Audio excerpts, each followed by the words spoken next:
The drive up Highway 50 toward Lake Tahoe always felt like shedding a weight I hadn't known I was carrying. That Wednesday before Thanksgiving, the pines closed in around my old Subaru like familiar arms, and the sky above South Shore held that particular shade of November blue you only get in the Sierra. I'd been making this drive for 31 years. My late husband Walter and I bought the cabin on Fallen Leaf Lake back in 1994, when the property was little more than a crumbling fishing shack with a leaking roof and a stone fireplace that wouldn't draw smoke. We'd rebuilt it board by board through every summer of our marriage, and after Walter passed in 2016, I kept coming back alone. The cabin held him in every beam, every scratch on the pine floor, every crooked nail I'd hammered myself. This year was going to be different. My son Nathaniel had called 3 weeks earlier, his voice warmer than it had been in months. He and my daughter-in-law Marisol wanted to bring the twins up for Thanksgiving, he said. A real family holiday, the way we used to do when the boys were small and Walter carved the turkey with his father's knife. I had wept after I hung up the phone. Then I'd driven to the Safeway in Placerville and bought a 22-pound turkey, 3 kinds of pie filling, and the good cranberries that came fresh instead of canned. I wanted everything perfect. I turned onto the gravel road that snaked down through the Jeffrey Pines toward the water. The cabin came into view through the trees, and at first, my mind refused to register what my eyes were telling me. There were 6 cars parked along the drive. A silver Range Rover I didn't recognize, 2 matching Teslas, a van with some kind of logo painted on the side, though I couldn't make it out through the branches. String lights had been draped between the pines, the kind you see at outdoor weddings, and a white canvas tent stood pitched on my meadow, where the wild lupines came up every June. I sat in my idling car for a long moment, my hands still on the steering wheel. Music drifted from the back deck, something with a heavy beat, and I could see figures in yoga clothes moving across my porch. Someone had set up a chalkboard sign near the front steps. I couldn't read it from where I sat, but I could see my own cabin's name painted across the top in gold script. Pine Hollow Retreat. I pulled forward slowly and parked behind the van. The logo on its side read Marisol Vance Wellness in flowing cursive letters, with a little lotus flower beneath. My daughter-in-law's yoga business, the one she'd started 2 years ago, with money Nathaniel had borrowed against his 401k. I stepped out of the car and my knees nearly gave. The front door of my cabin opened, and Marisol came down the steps in white leggings and a cropped sweater, her blonde hair pulled up in that messy bun she wore for her Instagram videos. She was holding a tray of green juices. When she saw me, her face did something I will never forget as long as I live. It didn't go pale with surprise or flush with embarrassment. It went hard, flat, annoyed. The way you look when you find an opossum in your garbage cans. "Oh my God," she said, loud enough for the women in yoga clothes to hear. "What is this hoarder grandma doing here? We paid for the whole week." A woman in a pink wrap laughed, the nervous kind of laugh you give when you're not sure if something is a joke. Marisol didn't smile. She shifted the tray to one hip and stared at me like I was a problem she needed to solve. "Mom." Nathaniel appeared in the doorway behind her. He was wearing a sweater I didn't recognize, cashmere by the look of it.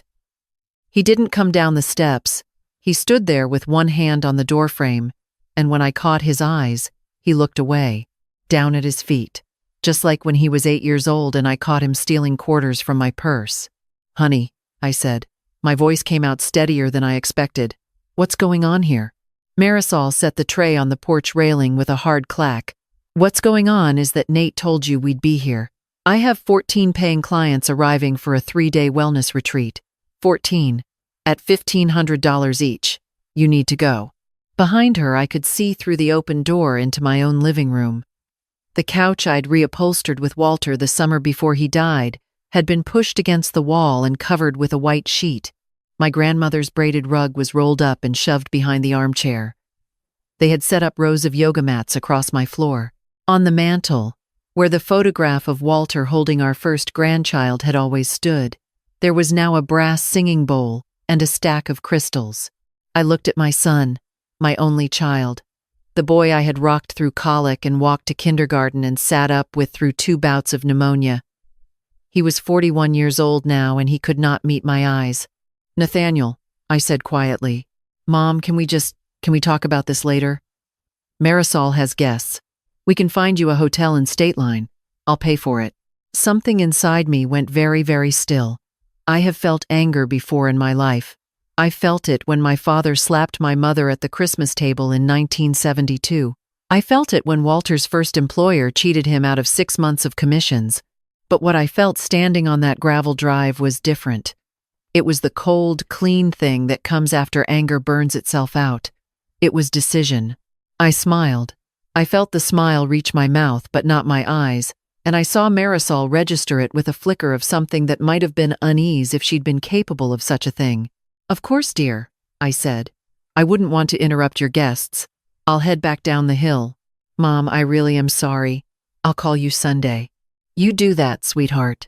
I got back in my Subaru. I backed carefully down the drive past the Range Rover and the Teslas, and I drove 3 miles to the parking lot of the Fallen Leaf Lake General Store.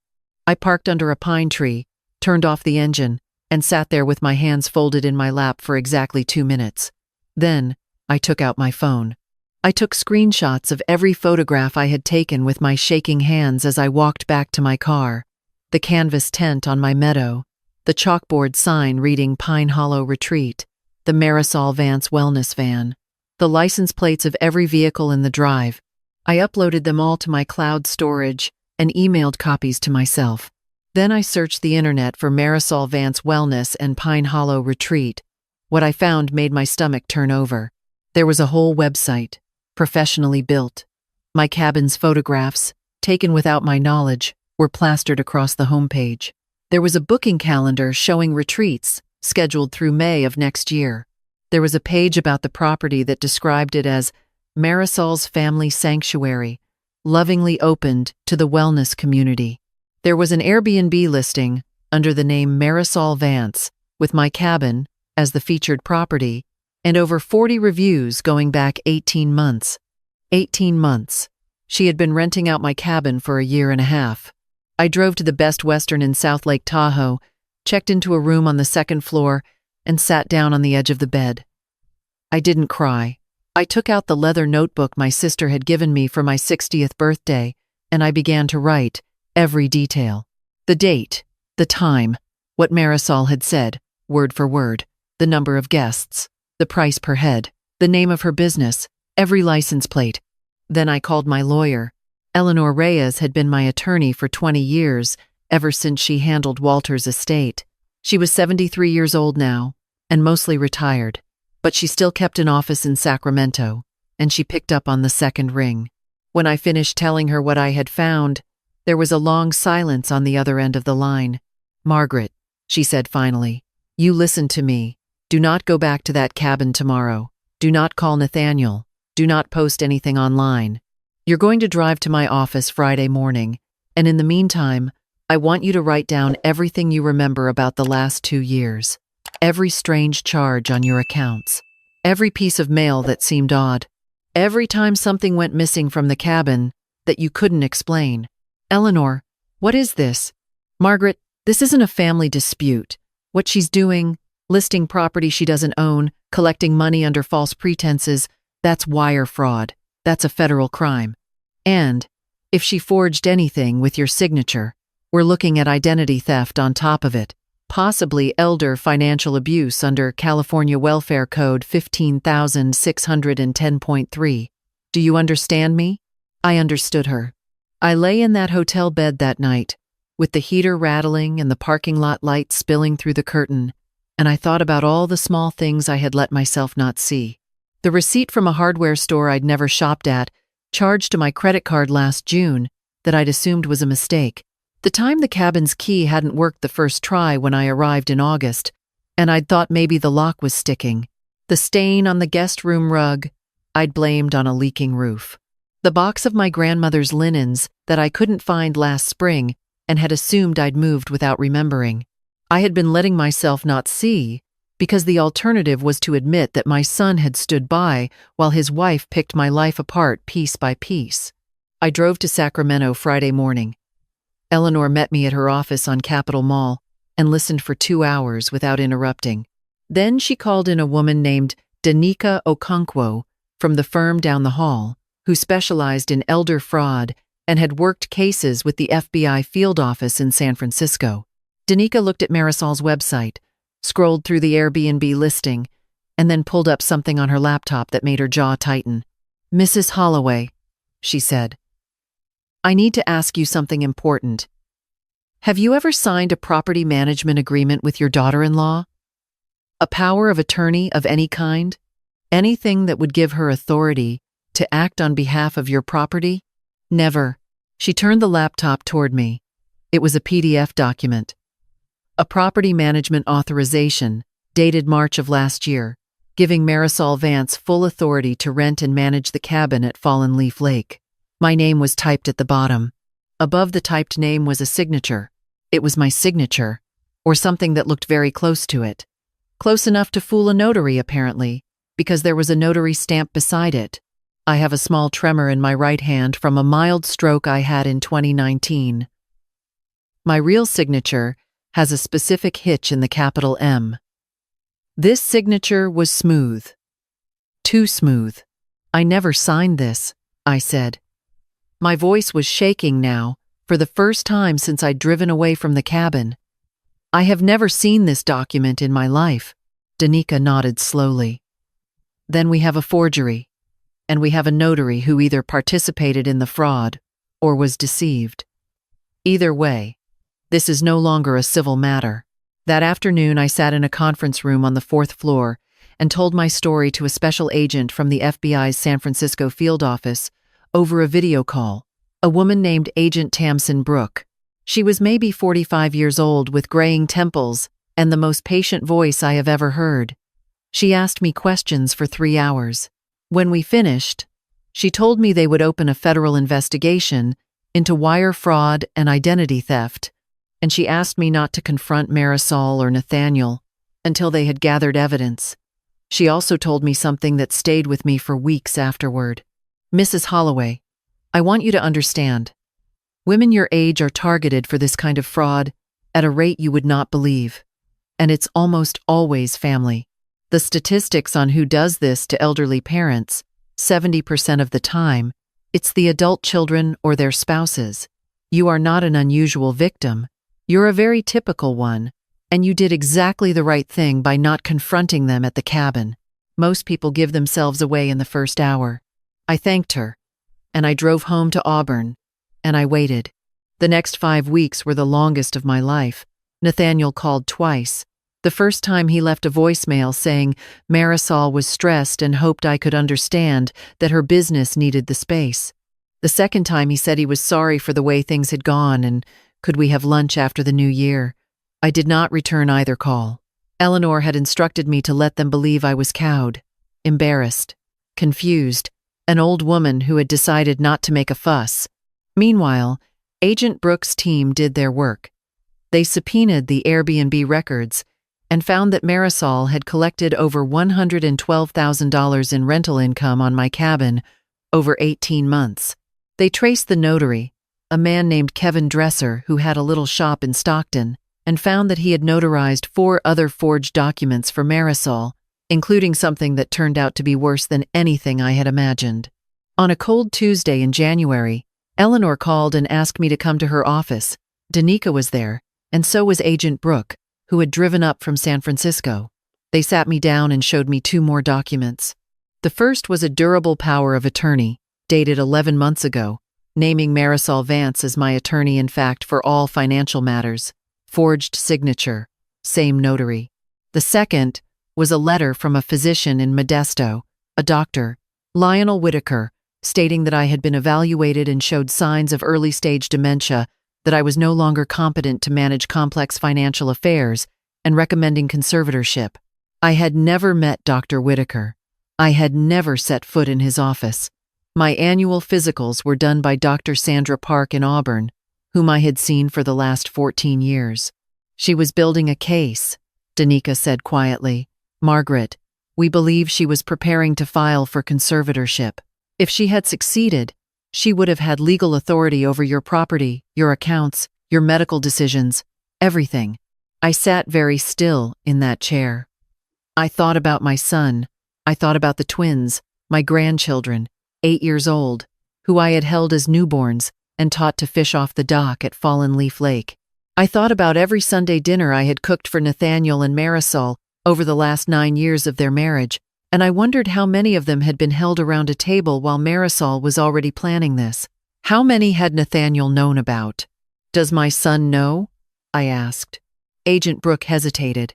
"We have text messages, Mrs. Holloway, recovered from Marisol's phone under warrant." He knew about the rentals. He did not know about the conservatorship plan. That appears to have been hers alone. That night I sat on the back porch of my house in Auburn, wrapped in Walter's old flannel jacket, and I watched the stars come out over the foothills. My son had known his wife was renting my cabin to strangers, pocketing the money and lying to me about it. He had sat across from me at Easter dinner and asked how the cabin was holding up and whether I'd had any roof trouble that winter. He had known. The raid happened on a Thursday in early February. Federal agents executed search warrants at Marisol and Nathaniel's house in El Dorado Hills, at her yoga studio in Folsom, and at the office of Kevin Dresser, the notary. They seized computers, phones, business records, and a hard drive in Marisol's closet that contained photographs of my cabin, organized by season, with marketing copy already written. Marisol was arrested that morning on federal charges of wire fraud, aggravated identity theft, and elder financial abuse. Kevin Dresser was arrested the same day. Dr.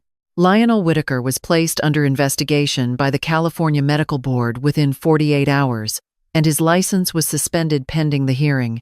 Nathaniel was not arrested. He was brought in for questioning. He sat with federal agents for 6 hours, and then he came home and called me. He let it ring. He drove up to Auburn that Saturday.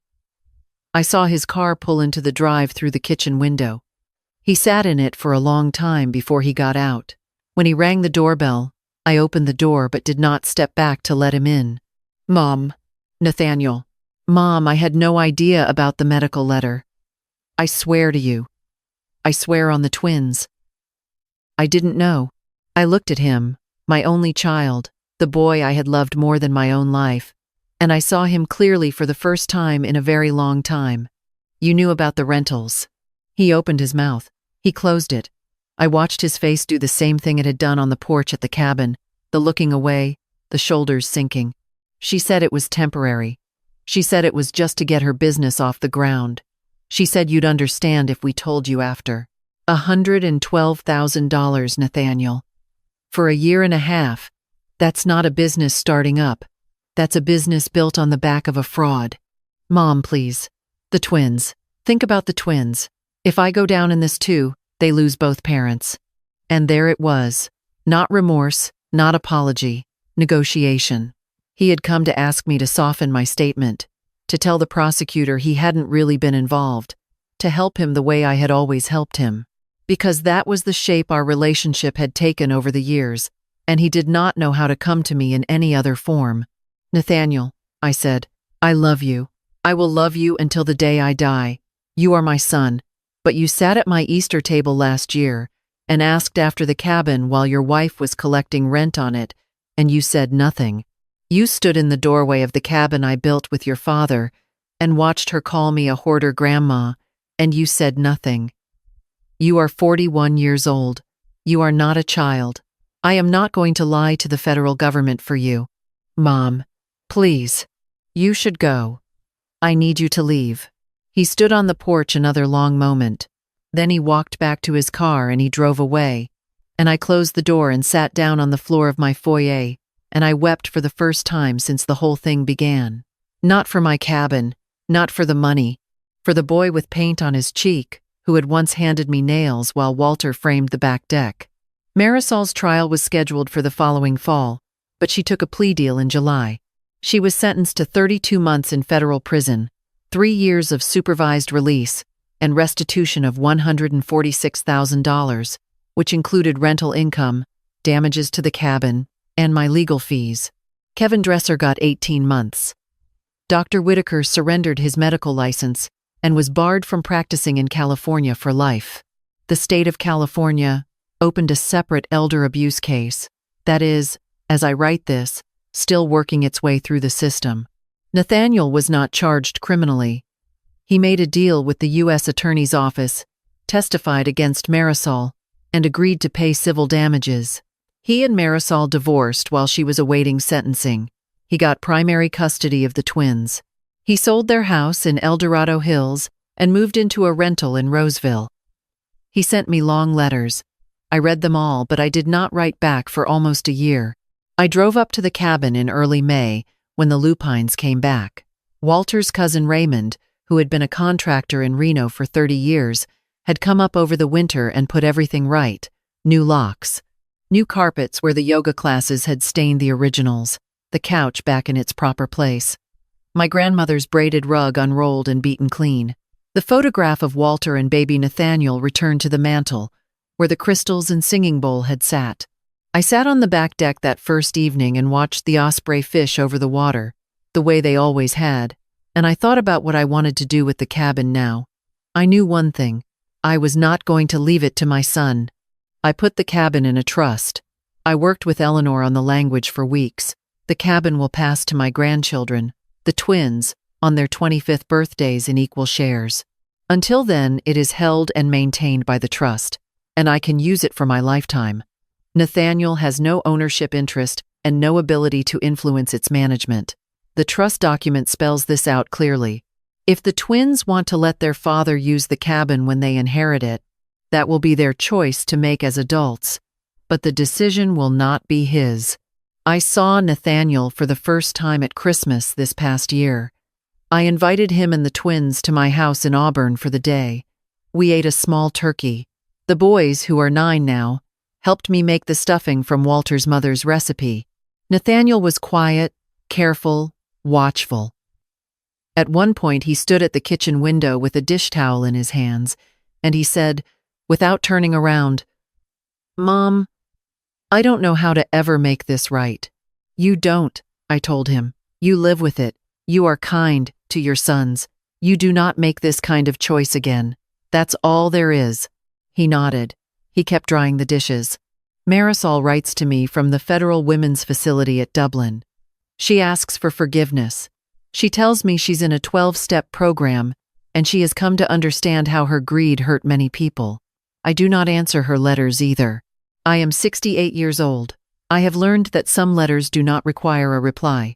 My cabin stands where it has always stood, on the little rise above Fallen Leaf Lake, with the Jeffrey pines behind it, and the water turning silver in the October light. I go up there most weekends now. I read in the armchair Walter built. I walk down to the dock at dusk. I have dinner with my neighbors, Helen and Rosa, who have known me for 20 years and who stood with me through all of it. I do not think about Marisol very often anymore. What I have learned, at this late point in my life, is that dignity is not the same as silence. For a long time I confused them. I thought a good woman swallowed what she was given and smiled. I thought love meant giving and giving until there was nothing left to take. I was wrong about that. Love without boundaries is not love. It is just a door left open for anyone to walk through. The lake freezes at the edges this time of year. The water is very cold and very clear. When I stand on the dock in the morning and watch my breath rise into the pine trees, I understand something my mother tried to tell me 40 years ago, and I was too young to hear. You do not owe anyone the key to your own house. Not a husband, not a child, not anyone. The key is yours. And the home you built with your own hands, you get to decide who walks through the door.